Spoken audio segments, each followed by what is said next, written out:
Oi, tudo bem? Essa aula ela é um pedaço de uma aula maior. Se você quiser o conteúdo para resolver esses exercícios, mais exercícios ainda desse tema ou exercícios desse vestibular, os 3 links estão na descrição. Valeu!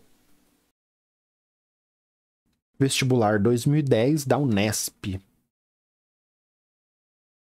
15 segundos aí para você ler.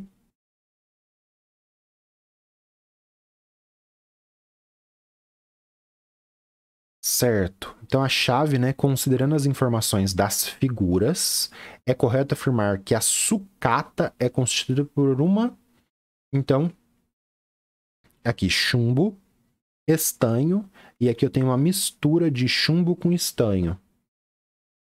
Isso daqui, chumbo com estanho, provavelmente é a sucata. Isso daqui é uma mistura eutética, azeotrópica, substância pura, suspensão coloidal, substância contendo impurezas e com temperatura de ebulição constante. Vamos ler o texto. Dá para fazer sem ler o texto? Dá, mas vamos ler só para eliminar aí os problemas, né?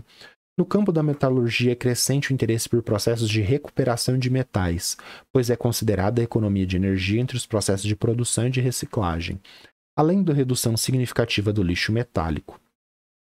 E este é o caso de uma microempresa de reciclagem, na qual desejava-se desenvolver um método para separar os metais de uma sucata, composta aproximadamente por 63% de estanho e 37% de chumbo. Por isso que a gente tem que olhar o gráfico antes. A gente está vendo que é isso aqui, ó. Tudo bem? Estanho e chumbo. 63% de estanho e 37% de chumbo. Usando aquecimento. Então, eles recuperam usando aquecimento.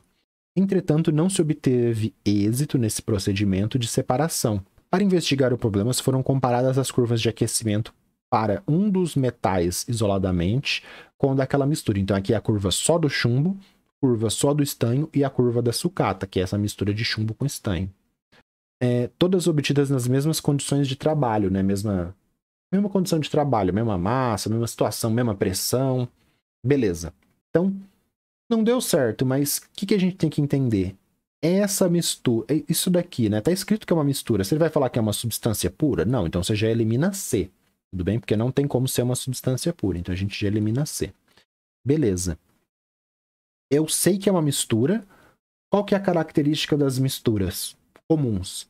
Terem faixas, não valores de fusão e ebulição constantes. Ela tem esses valores inclinados. Só que eu sei que isso daqui é uma mistura por quê? Porque está inclinado na faixa de ebulição. Se está inclinado na faixa de ebulição e está constante aqui, é um tipo especial de mistura. É uma mistura comum? Não. Sei que é mistura porque está inclinado na ebulição, então é uma mistura eutética. Se tivesse só inclinado na fusão, seria azeotrópica. Então, essa mistura é uma mistura eutética, pois funde a temperatura constante? Funde a temperatura constante. Opa, beleza. Azeotrópica? Não, não é azeotrópica. Funde a temperatura constante? Funde. Então, olha, essa questão foi difícil, gente. Por quê? Você sabe que ela funde a temperatura constante, mas você tem que saber o nome do tipo de mistura que você tinha aqui. Eutética ou azeotrópica. Então, você vai ficar entre a A e a B. Muita gente deve ter marcado a B aqui, porque não sabia, né, ou se confundiu. Eu falei isso na aula. É muito comum você trocar isso daqui, mas é a eutética. Por quê? Então, sei que não é mistura comum, é o macete, né? Sei que não é uma mistura comum. Reconheço que é mistura pela faixa de ebulição, então é uma mistura eutética, com fusão constante. O desempenho, né? Então, só 32% dos estudantes acertaram a questão. Provavelmente ficaram entre a A e a B aqui e chutaram na B e erraram. Por que o pessoal não consegue separar? Eles não conseguem separar porque a mistura ela é um eutético. Então, você queria separar aqui no derretimento, só que os dois derretem junto. Como os dois derretem juntos, você não consegue separar. Quando está inclinado assim, nas misturas azeotrópicas, que aqui é inclinado, você começa a derreter, você consegue separar um do outro, porque um começa a derreter um pouquinho antes, outro depois. Quando eles derretem assim, não dá para separar. Tudo bem? Beleza? Mas só